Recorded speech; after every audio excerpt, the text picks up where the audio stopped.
फूला झाड़ी बाड़ू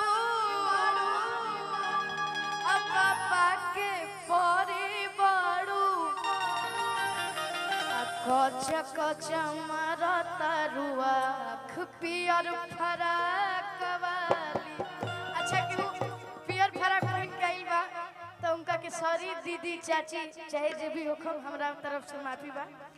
आवे के बा कि गोरी फूला झाड़ी बाड़ू पापा की परी बाड़ू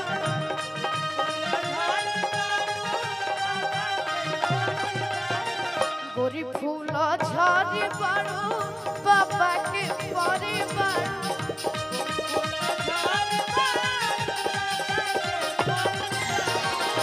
चका चमारा तारू आँख पियर फरा